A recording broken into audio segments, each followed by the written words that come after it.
Mhm.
You're a Georgia resident, and voting day keeps getting closer. For months, you've studied the issues and researched each candidate. Now, you're ready to head to the polls and vote. The only question is how. First, you need to register to vote. You can fill out an online form, print a form and mail it to the Georgia Secretary of State, register when you renew your driver's license, or fill out a form at your local public library or school. Once you've registered, you'll get your precinct card in the mail. This lists your exact polling location. You can also find out where to vote and see a sample ballot by logging into My Voter page on the Secretary of State website. If you're not sure whether or not you're registered, use this website to check. Now you're ready for Election Day. All you need to bring with you to the polls is a valid photo ID, such as a driver's license or passport. Polls are typically open from 7 a.m. to 7 p.m. If you're not available during this time block, you can vote early or send in an absentee ballot. Request an absentee ballot with a form on the Secretary of State website. You can mail, fax, or email the form to your local county Board of Registrar's office. It's safest to send in your ballot at least a few days in advance to make sure it arrives by Election Day. In Georgia, you can vote early without giving a reason. Just contact your county voter registration office or visit the Secretary of State website for the early voting locations and times. And that's it. Pretty simple. Now ready, set, vote.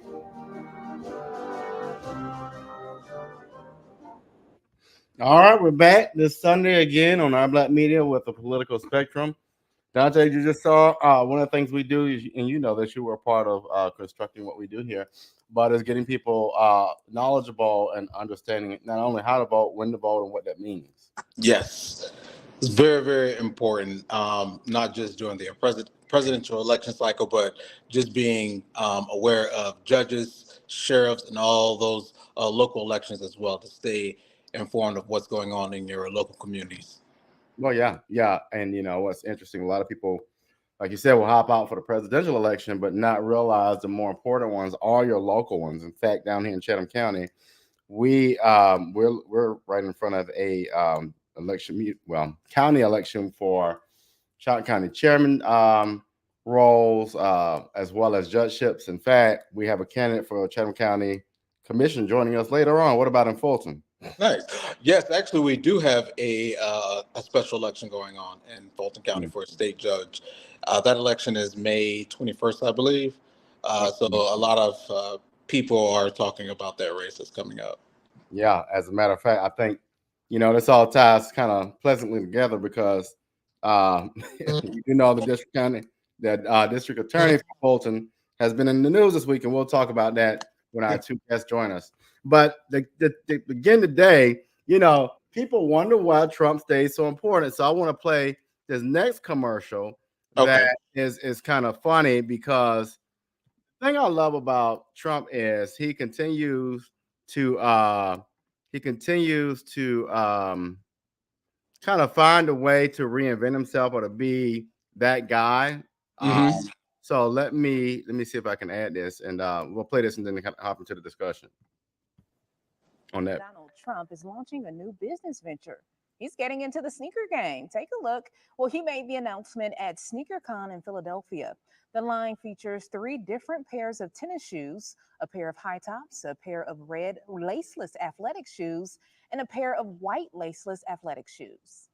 I've wanted to do this for a long time. I have some incredible people that work with me on things, and they came up with this. And this is something I've been talking about for 12 years, 13 years. And I think it's going to be a big success. The website selling the sneakers also features a Victory 47 perfume and cologne for sale at $99 each. All right, what are your thoughts on that? I mean, honestly, if it was pre-Donald Trump running for president and when Donald Trump had his show The Apprentice and this would have came out, I think a lot of people would have gone to purchase this.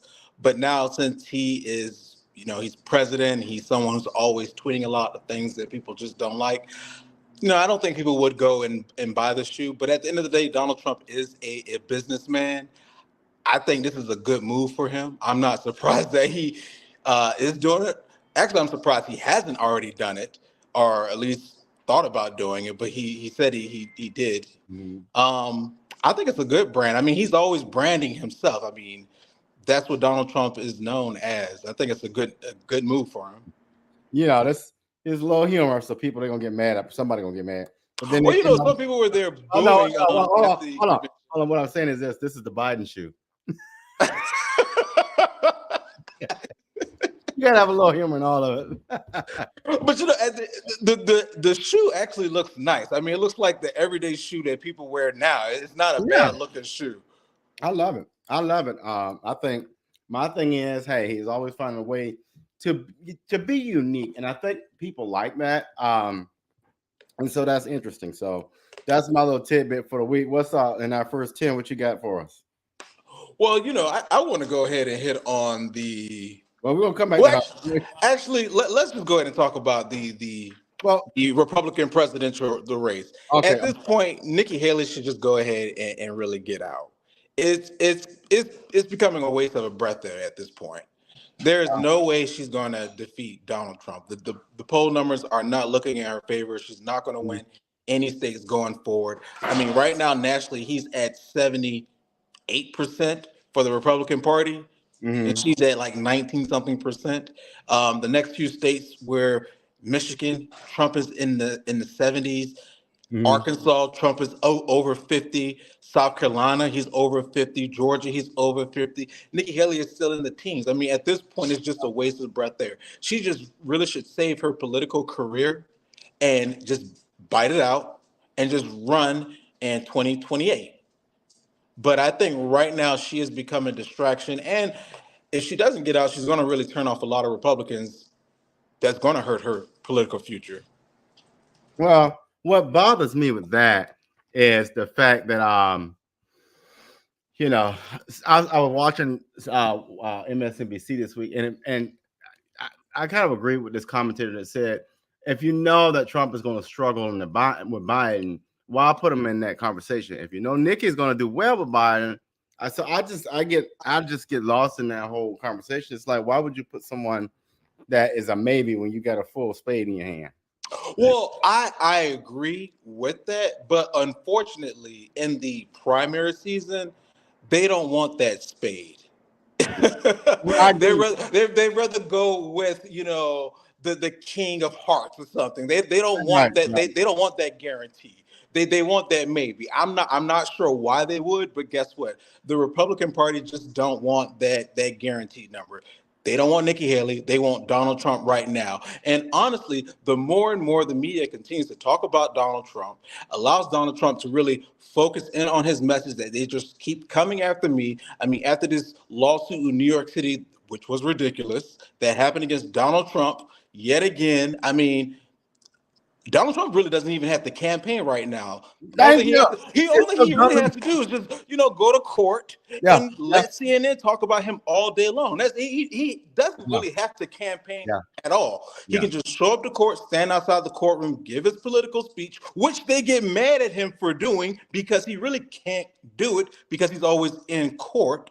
And they say he doesn't have to show up, but if he doesn't show up for court, then they would say, oh, well, Donald Trump think he's above the law because he's not showing up for court. Right. So, So it's kind of like damned if you do, damned if you don't. No, I get it.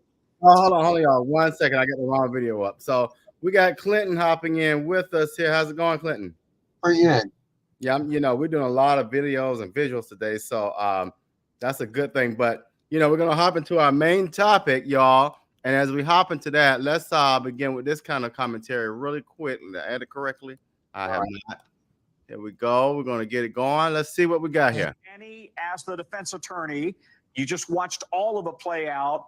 How do you gauge today's testimony? Wade and Willis. Was Wade damaged? Was Willis strong? How do you think this plays out? Look, I want to be clear here, which is something Fani Willis said several times, but from a technical standpoint, I don't think Willis was a particularly good witness if you measure her against witnesses who testify thousands of times a day. I think Judge McAfee gave her a little leeway because she is the Fulton County District Attorney. He showed her respect, but do I think she was effective? She may have been very effective, but it all comes down to this, in my view. It is a binary question. Does Judge McAfee believe that her explanation about paying cash, repaying cash to Nathan Wade is credible?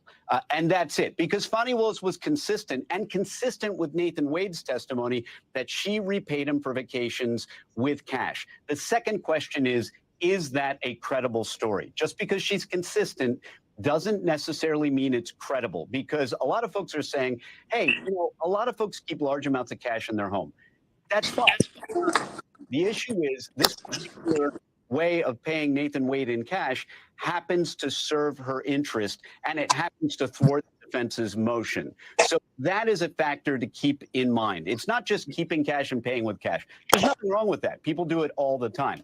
It's whether or not it's credible that it just so happened that she paid Nathan Wade back for all these vacations, which were apparently very expensive, in cash, because that happens to benefit the state's argument that Fani Willis never received any of the money back from Nathan Wade that was paid to Nathan Wade by the state. But ultimately, she may end up having been credible enough to save the day. I think the defense has a pretty high burden to meet, and I'm not really sure which way Judge McAfee is going to go.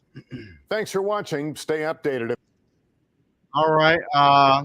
What are y'all thinking? Number one, they're missing some big pictures there that were not included in the story. This started out as a possible ethics violation. And when she testified, it then became a situation of possible perjury. Okay. Her having a relationship is irrelevant. Okay. I don't care. But when you go on the stand and you tell a falsehood about the details of the relationship, like when it began, when it ended, that's a big deal, especially when it's not months but years. That's one problem. The second problem is what they keep going back and forth with about, who paid for dates or vacations. They're trying to make the connection of financial impropriety. Not embezzlement or fraud, but conflict of interest. If they were moving the money back and forth a certain way, they can claim it's a conflict of interest and being unbiased and selecting the prosecution strictly based on his quality, technique, and capability to prosecute Donald Trump. They can claim that the conflict of interest was because they were carrying on so long and because the money was being reimbursed and had undue influence where she didn't pick a better candidate to prosecute him. So the angle I think that they're trying to go for, conflict of interest and perjury. Now, if she had simply not testified, They have never gotten her on perjury. Okay. The conflict of interest with the whole cash reimbursement of restaurants and hotels, well, that's still fanning out. They're still trying to prove that. But I think the worst thing she did was testify herself because there are inconsistencies in the time dates, not by months, by years. That she didn't just do verbally, but she signed off on in documentation. So I think their angle is perjury, conflict of interest. What's your opinion? Can I take it? Well, I definitely think Fani Willis should not have taken the stand. I'm not sure who advised her to do that. It appears that it was herself who advised herself to walk into that courtroom. It really depends on what side of the political spectrum, how you really saw her. If you saw her either she went in there being belligerent, or you saw her as going in there, ready to defend herself and her credibility. Doesn't really matter what side of the coin, but you have to go back to what Clinton said about some facts. And one would have to ask themselves, she stood in a church and said that she paid all three attorneys the same. That is not true. She did not. She paid one $90,000, she paid one $73,000, and then she paid another one, Nathan Wade, 600 and we'll just say 600,000 something dollars. Those are completely different. And this man has no experience in prosecuting a RICO case. Well, now, I will say the defense has not proven anything to say that there's a conflict of interest. However, by some of her own testimonies that she has said, it does still raise a lot of questions. You can't tell me come on, common sense. I know people carry around cash, but all of your transactions to this one individual is only cash. I can understand some transactions, but all of your transactions to this one man is cash. Anybody who believes that, you can just believe any stupid shit, to be honest with you. Excuse my language, but you can. That statement is unbelievable. I'm sorry. I do feel like ultimately the judge is probably going to be fair and rule in the middle. I don't think he's going to remove Willis, but I do think Wade, honestly, he's already committed some perjury. Yeah. He really has. He did not help himself either, but I think the judge is probably going to be neutral and at least move Wade. At the end of the day, this does nothing to the election interference case. It does cause a big distraction, but in the future of local politics, it's definitely going to hurt Fani Willis, and it's going to make her an easy target for the next local Democratic person who wants to run against her. I do think it'll hurt the case altogether, and here's why. It'll postpone it. If it postpones the case, then Donald Trump can still run for political office. So it will, I think it will at least postpone it. And well, that's a crapshoot after that. I will say this on the other side of that coin. The entertainment value was absolutely amazing. It was. I must say, Fani Heller on, but you all brought up a very important piece that she did this off of emotion, which honestly, that gave us entertainment value. I'm all here for that. But when you do things off of emotion, you do trip yourself up because she gave the one thing I enjoyed about it. She gave you the black sister girl. I'm gonna show you who I am, but also she gave you the professionalism. But when you walk in that space of anger and I'm about to prove myself, you can't trip yourself up. Case in point, I think some things you just don't need to say out loud. Like, my daddy taught me this, or I keep cash at the house. Like you said, Dante, that kind of throws me off a little bit. Like, I get it. But, a lot of people don't do that. But then you also, part of that conversation will detach you from people who may have supported you, but not, okay, so you think you this and that and the third. So we know how people can be. But Clinton also, agree with what you said. I think it's going to create a major issue for her. Fani, before all of this, Fani had some real strong, credible. She was that girl. And I still support her because my whole thing is you know, I'm real liberal on stuff like this because my thing is I don't care what y'all did and who you slept with and who you I don't care about all that. But like you said, if you paying somebody 600, if you leave yourself up for discretion and you can't justify it, you're gonna have some problems. Well, I don't support her anymore, and here's why. Mm-hmm. She's intelligent enough to know to hire someone to prosecute that has more experience than what might be her boyfriend. Now, I'm not saying he can't do it, but he didn't have the track record. Now, I know she tried to recruit other attorneys and successful, but she should have kept on looking. Because even if they never got involved, he just started in that type of law. He was in a different type of law before that. He didn't have the teeth to drive it home. And if you're really serious about nailing a high profile person, such as an ex-president, you want someone who has not only the ability, but a long range track record of experience. This man did not have it. Yeah, and Bobby, just to go off what you said, it was great entertainment value. I mean, I was glued to it the entire day. She did let her emotions get the best of her. Honestly, you know, my opinion about her in this entire case, she didn't help herself. But on a personal level, I kind of do feel sorry for her because I don't think that was a proper place to do any ethical tribunal type of setting. I think that should have been more behind closed doors to ask her some personal questions because this was on live TV. And I mean, we're asking people about, even though they did not directly say it, I mean, Fani Willis even had to come out and say it sometimes. So let's just get to it. I mean, they're asking them indirectly, where did y'all have sex? Where did y'all meet?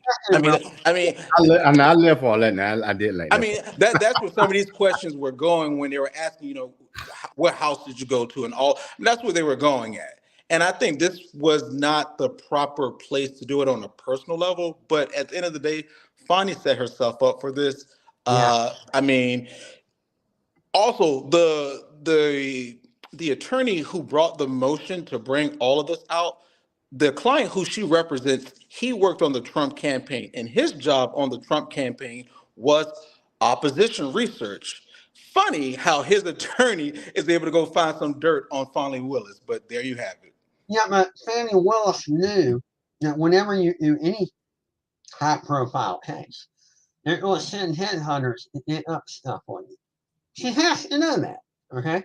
Clearly she did. I mean, come on. She's smart. I don't think she did. I don't think she's that naive. I'm sorry.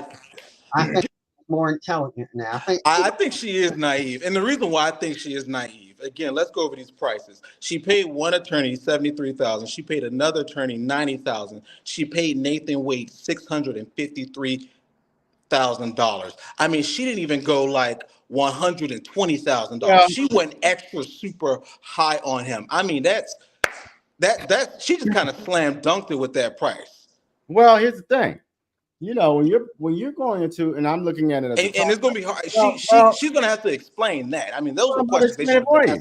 If I'm about to hire you to go do an investigation and to be a special prosecutor on a former president, that's going to take you at least a year or more. You're going to have supplies. You're going to have to hire subcontractors. So there are things about that. I think she should line item. But I do believe that there are going to be a number of costs and fees and things that, you know, that's going to be a part of it. I mean, if you think about what you're doing, you're about to go, for one, you're putting your practice on hold. For two, you're about to take at least a year to do an investigation on someone. That's going to be pricey.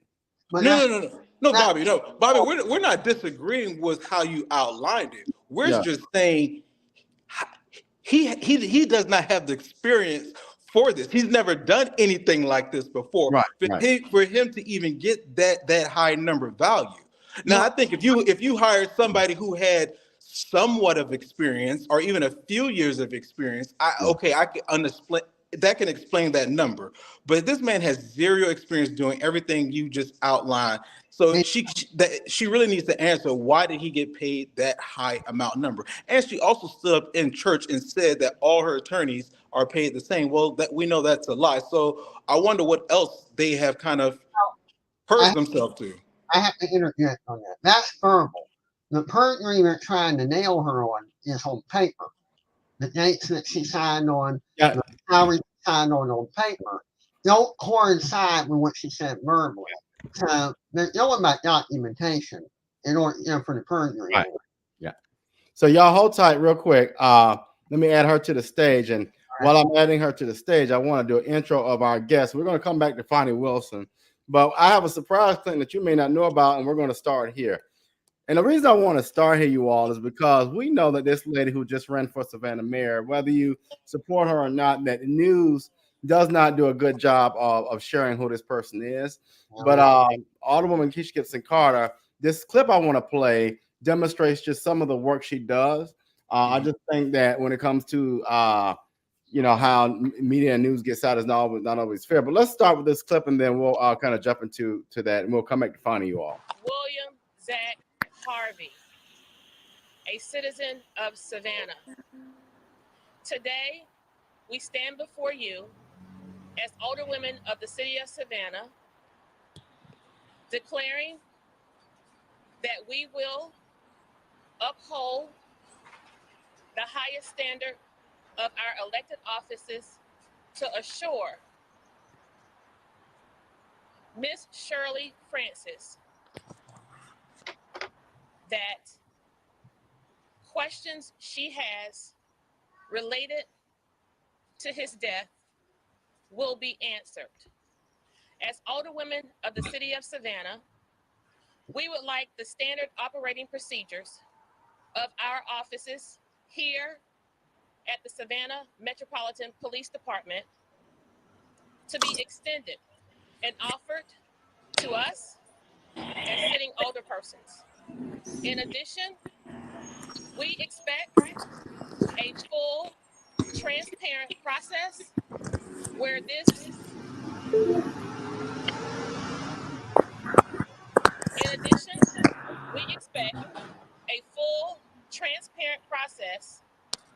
matter is concerned. All right, and so we are joined by Keisha Gibson Carter. What I hope, Alderwoman Carter, Alderwoman Carter, is that when it comes to the county commission chairman election and campaigning, there's a fair process, because we saw with Mayor it wasn't. But welcome and thank you for joining us. Dante, hop back on. That's my co-host Dante. I think he's scared. He's in Atlanta. Mr. Trump, you want to join us? Hey, sorry about that. Hey, how are you doing? Welcome. And we have Keisha Gibson Carter here. I want her to share with us today. She's running for Clinton, the chairwomanship for Chatham County. Hello, Chatham County. Hello, Dr. Bryant, and to your esteemed panel there. It's so good to see you guys. Same here. Hello, how are you? Good, Mr. Clinton, my dear friend. It's been a while. Yeah. And so as we begin, Keisha, we have Dante, who is from Savannah. He affiliates with more of the Republican Party. Myself, I'm more affiliated with the Democratic Party, and Clinton is affiliated with the Libertarian Party. So this is a great conversation to have. But Dante is from Savannah. She's running for the chairmanship for Chatham County. Definitely, you and Clinton jump in, and I'll jump in where I can. But we definitely want to kind of get some feedback from her on the why, the what have you. But let's begin here, and I'll turn it over to Dante. But what are your thoughts on the previous election, and what kind of drove you to this decision? Well, since the past election, I have been dedicated to my family, who I basically sort of was not present over the last 4 years in ways that I wanted to be. So I had the opportunity to superimpose myself and try to make up for the last 4 years. So in conjunction with that, I have been busy traveling, and that's why you see my vacation here. Traveling, and I have 2 children who are matriculating out of the city. And so it's given me some time to invest in them. And I have a high schooler, and this is she's going into her senior year. So we were just excited to be able to plug in for whatever that was worth. And so what I want to say to everyone, and I haven't had the opportunity to speak, I've just been answering questions as they've come to me. And I want to acknowledge the text messages and the phone calls and the Facebook posts of everyone who were dedicated to the KGC for Savannah campaign. And I just want you to know again how much I appreciate you. But my candidacy, my arrival into local government was never about me. It was about an assignment and about the people who I felt could use and benefit from my advocacy and activism and experience throughout the years here in Savannah, helping vulnerable populations. And so with that, I just want to say that the past election of 2023 was the same as it was in 2019. The feeling I had when I won Alderwoman at Large for Post 1 was the exact same when the results did not yield a victory for us. That I recognized that it was never about me. I have always gone about in my role as Alderwoman at Large from a spirit of humility, authenticity, and true servitude. So it was easy for me to recognize that despite all of the money that was raised, I was feeling really good about myself. It took over $1 million. It took a machine to defeat us, but I am not convinced that it was a fair defeat, as many of you know. And that's the advice I have to candidates who are running now. Clinton, you guys who are in the race, and as I am pondering this next course, you have to keep your eyes on the early votes and the absentee ballots and that elections board, particularly one member that me and Mr. Brian know for certain. And so when you see the dynamics at play where there's not a fair fight locally, you have to ask the question, what can happen statewide? What can happen for our bigger election, like the presidency? So for those who are signing up for a sincere, authentic race, just know that the politics in Savannah, elections in Savannah is not created equally and equitably to other communities. We need to make certain that we are holding those individuals who are in position accountable. Candidates are going to have to spend money in the same places that the establishment invests their dollars. And when you see the same names recycling through donor dollars on the election sheets of these candidates, you see who owns Savannah.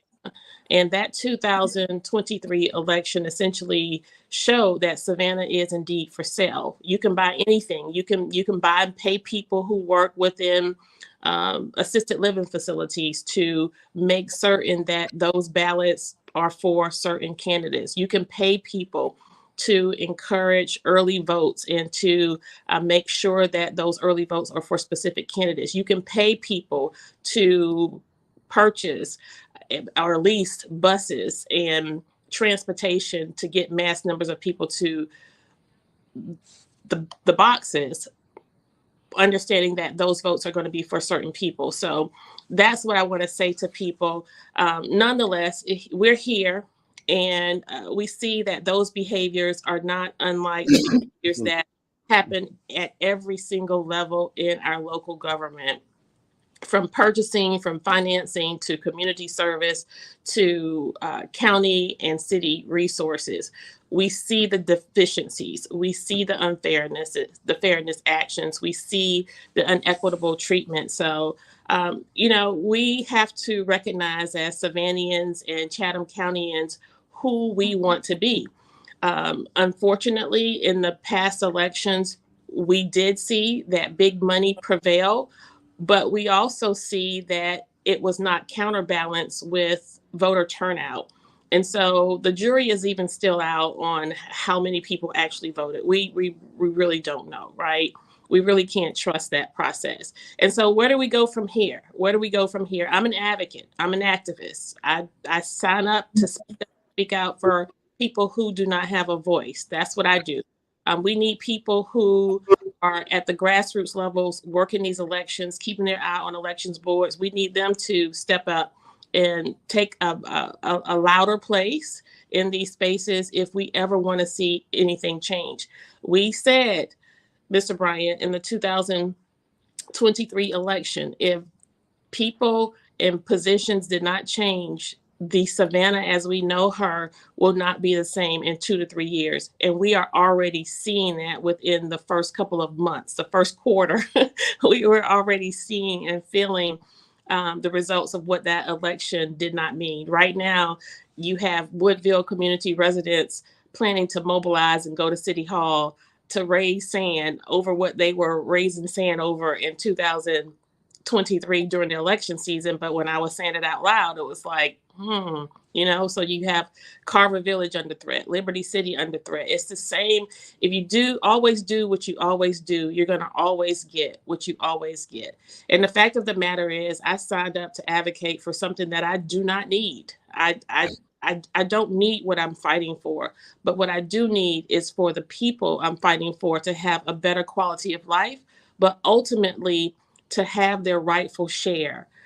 For too long in Savannah County, the takers have had it all. And we're simply saying that we have to now make sure that everybody has an opportunity to live a life where they can call the Savannah they know as home, because our Savannians are being forced out of the city. Yep. All right, Dante, we'll open up to you for, I guess, a question, comment, or feedback or whatever.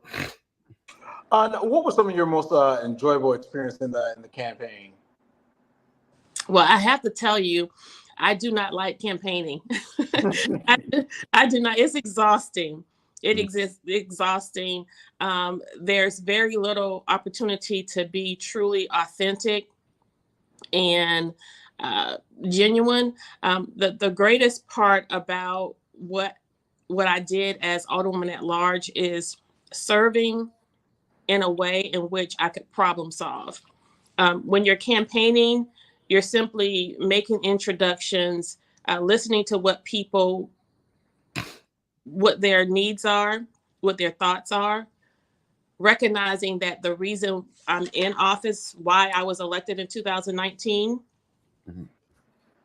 was consistent with this past election.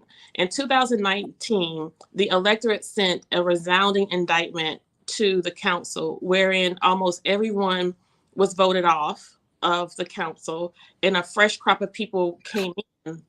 And under that mandate, it was an understanding that they wanted more, they wanted better. And so it was a little bit awkward to now be in position to still be hearing, after 4 years on the campaign trail, after 4 years, hearing the very same thing that they wanted. And it was discouraging in some degree, because essentially that's why I was supposed to be there. But due to maneuvering with our rules of council, we were not able to effectively make policy change, because that's really where the real differences are made. Difference isn't made with rhetoric. It's not made with sound bites. It's not made with press releases, press conferences, and Facebook Lives. That's not where the difference is made. The difference is made when you effectuate policy change, when you're able to implement, introduce, and pass policy that's opposite from where we currently are, to move the needle forward. In the past administration did very little by way of policy initiatives. In fact, outside of an energy policy, out the top of my head, Clinton, you followed us fairly closely. I can't think of any true policies that really move the needle economically for people, or where crime and safety was concerned. A lot of the policy shifts and changes that we saw with the last council essentially were ceremonic and symbolic. Like the changing of the square, I appreciate the advocacy and the work that I did to assist that group. But again, that's symbolism, that's advocacy for ceremonic functions. We want to make sure that the changes that we are making are affecting people's pocketbooks, right? We want to make sure that the changes we're making are keeping us safe from bullets. We want to make sure that the policies and the changes that we are making are helping people stay in their homes and in their community. So I don't know if that answered your question, but I like serving better than I do campaigning. That But makes I sense. can't, That I was makes sense. saying I appreciated meeting the people on the campaign trail. Yeah. I think the biggest hindrance to all the candidates was Yeah. misinformation, because the press acted like nothing but a propaganda machine. That's it. That's They it. did not want to know the truth. And I challenge the press. Not only let us see media, newspaper outlets, etc., but on the internet as well. Well, Be critical in your thinking. Do some investigation. You know, leave your computer for once in a while, knock on a door, and question someone in person. Go through public records rather than depending on the internet. You'll find that a lot of documentation isn't what it's supposed to be. well, here's the thing, and I got a question for you when I say this. They do investigate the people they don't like. They don't. Hold on. They do not investigate the people they don't like. It's just like a neighborhood I know very closely here in Savannah. If you're their favorites, we'll let things fly. We don't want to go by the bylaws. But if you're one of our favorites, we'll let you slide. It's why one of the reasons, and I can't say the individual's name, that I asked you to closely go look at one of your board of election members. Where do they live? Where do they vote? They didn't even want to investigate that, but stay tuned. But we do know, Keisha, that there is in the Savannah Morning News, great segue, Clinton, the median Savannah rent increased to an average of $1,400 a month in Savannah, right? Yeah. Okay, so we know that. Savannah is a municipality within Chatham County. And so with that, since the city of Savannah is in the pockets of developers, how can the county help alleviate some of that pressure? Well, the players are the same. The players are the same, right? And the same fixes that we can incorporate in our municipality are the same fixes that we can incorporate in our greater Chatham County area. Now, we know that there are instances and occurrences where by way of state regulations and restrictions, we cannot do much, very much by way of rent control. But what we can do is we can backdoor our way into controlling some of these occurrences when the very developers need something from Chatham County or they need something from the city of Savannah. And I was advocating and lobbying for this type of change at the city level, wherein when a petitioner, as in a developer, comes before council or comes before the commission, and if you need a variance, if you need if you need anything that causes you to be on our agenda, that in my mind provides an opportunity for negotiation. And why not use that opportunity? Why not use your leverage and your power? If politicians, both sitting, past, and current, if you can use your power, your influence to encourage a developer, a local owner, or whomever to give you the maximum campaign contribution to host a campaign party for you, why can't we use that same influence, that same power, that same authority to benefit the citizens that we serve? So there are a litany of ways in which we can tackle this issue where we are helping to preserve citizens of Chatham County as well as the city of Savannah and helping them maintain residents or be able to afford the cost of living, to be able to afford housing within our area. Now, where the media is concerned, the problem that I find with that more, Clinton, is that we have the media now almost as if they are advertising what it costs to live here, as if it's something that people would be attracted to. But who are you trying to attract? If you're going to report on it, why not report in a manner in which you're giving warning, where you're providing caution for people so that you are creating awareness among citizens, among residents, so that they now can be empowered to hold these individuals accountable.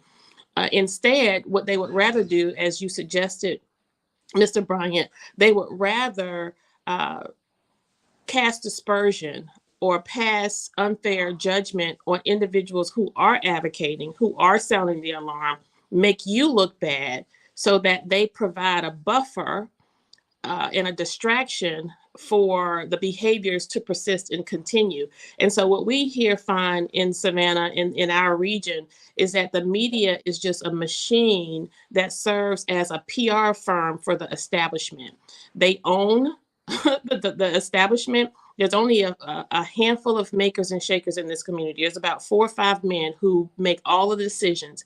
Politicians, you know, we can talk all day long about the mayor, the commissioner, the council members, but they are not really the decision makers. It's the people who they allow to pull their strings. It's the people who they allow to buy them out. Those are the individuals who are making the decisions. And so those individuals, those 4 to 5 men, they have already created a blueprint for what Savannah Chatham is going to look like. So regardless of who is in office, if that person is not able to stick to the agenda of the people, if they are easily pliable, they can easily be picked off. And then you have those individuals who now allow themselves to be used as media mouthpieces for the establishment as well. The media is just as culpable in any deficiencies or disruptions we face in our community as the politicians, because it's the media who mask what really is happening in our communities. When you literally fail to report accurately, you thereby are culpable. When you are complicit, you are culpable for all of the activity that we see in our community. And we're in trouble where media is concerned in our community. We need a real reformation. Mm-hmm. All the media, they are no longer concerned with exposing the secrets and delivering the truth. Like you said, they're just as culpable and they should be held accountable. I think a lot of the investigation should be into the media, the reporters themselves, and the producers. They're in line with them to promote the agenda of the people who are pulling the strings of those who sold their soul. Yep, that's it. And so right now, where the elections are concerned, as opposed to reporters and media outfits, not as opposed to them focusing on the candidates and their platforms and match that with what the issues look like here in Chatham County, that's not happening. You know, what we know, the 3 of us, the 4 of us sitting here tonight, all have a story about the deficiencies of 911. We can all tell a story about how people call 911 and there's no answer or no one ever shows up. We can all talk about right now how disturbed county residents are with the fire fee. We can all talk about right now, we know someone who has been impacted by the increased property taxes. We now recognize the county's ability to have, before now, one commissioner, not the chairman, no one on that commission has raised any concern about where we are with crime in our community. Yes, the majority of the crime is happening in the city of Savannah, but guess where the city of Savannah is? We reside within Chatham County. You know, there was a huge money grab through the loss negotiation, local option sales tax, a huge money grab, right? Coupled with major federal payouts and subsidies by the federal government via ARPA and CARES Act dollars. Between Chatham County government, the city of Savannah, and the Board of Education, we received nearly in excess of $300 million to this county. And where did that money go? We can, as professionals in this field, right? We can sit here and have an intellectual conversation about where the money went based on where they said it went, right? We can read off where they said it went. But for me, Clinton, it's where do Chatham Countyans think the money went? Where do Savannahans think the money went? So when we make decisions, we want to make those decisions in a way in which people can feel the change. You can see Oh, there's that enhancement to the park. Oh, here's that multi-sports complex. Oh, here's where our seniors who are tweedling on making it and not making it, here's where they're living now. Oh, here's the influx in police presence in this area. Here's the drainage system redone. Yeah. Oh, yeah. That won't ever happen. We've been hearing about that how many years now? Yeah. And Wait, also, go ahead and just next time it floods, just get you a boat. That's the best thing. we also want to acknowledge the invasion of industry to county residents. That's huge right now, and we saw a lot of that. Clinton, I think you were in chambers a number of times when we had county residents come in and advocating to preserve their residential status and not have their neighbors be industry or warehouses, if you will. So those are just a few of the things. So if nothing else, I would hope that my arrival or my intent would be consistent with what it was when I declared my candidacy for mayor. I think within that short period of time, things during the campaign, and I guess I could answer your question in this way when you asked me, what did I like about campaigning? The thing I like about campaigning is that you have an opportunity to raise the bar. I have an opportunity to raise the bar to say, okay, here's what's wrong. If I shouldn't be in this race, if I'm not a viable candidate, fix 911, right? If I'm not a viable candidate, share something about relief of property taxes. Take away or reduce that fire fee for county residents. Do something about industry that's invading residential areas in Chatham County. If I'm not a viable candidate and if I'm not worth my weight, force me out, away.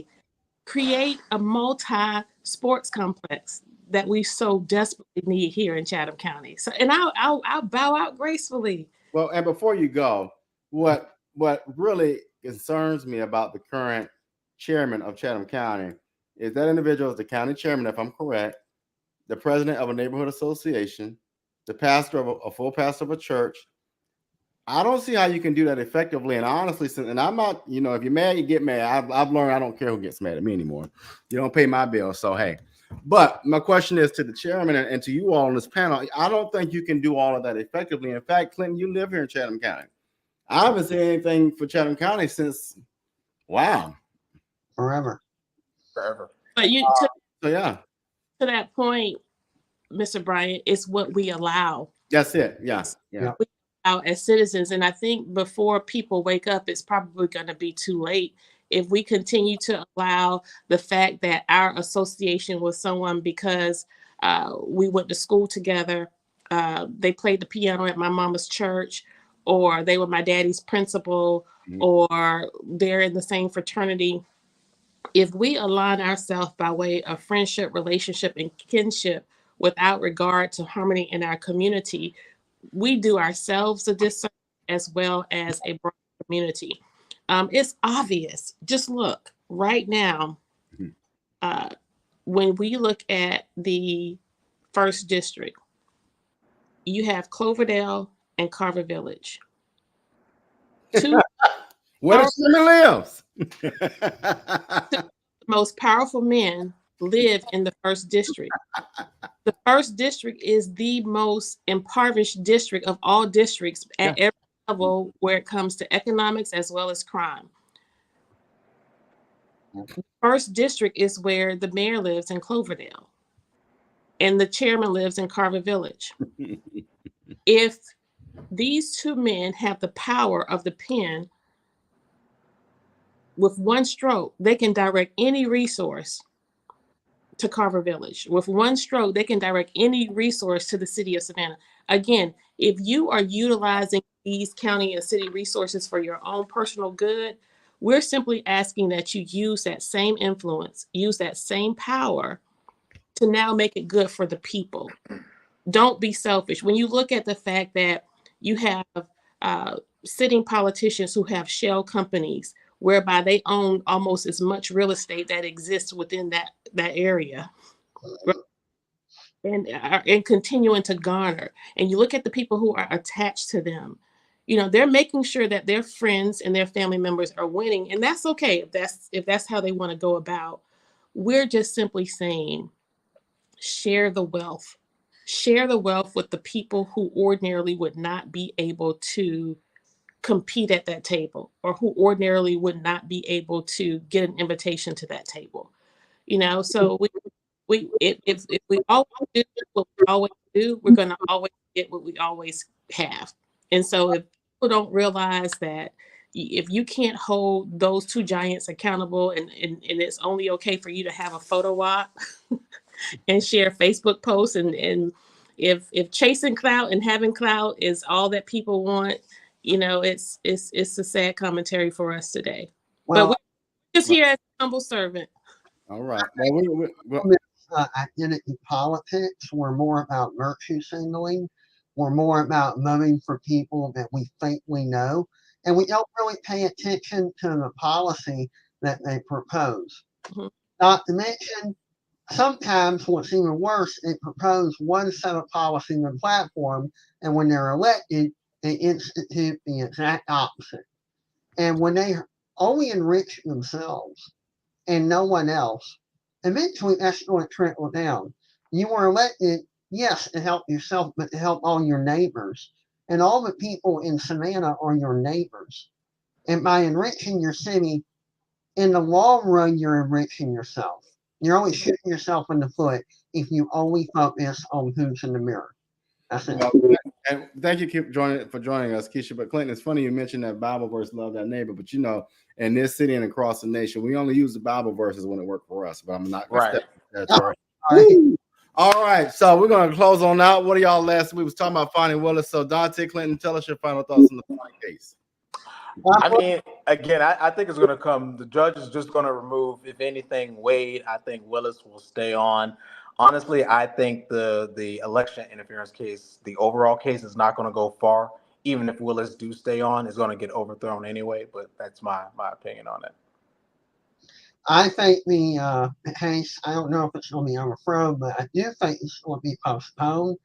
I do think Ms. Willis's reputation will be intensely damaged, and I think Wayne will be escorted off the case, period.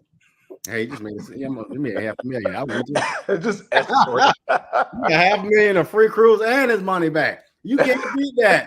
You got a payday. All right, y'all. We'll see you we'll be back next Sunday at 6.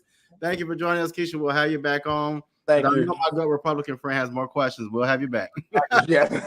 Y'all take care.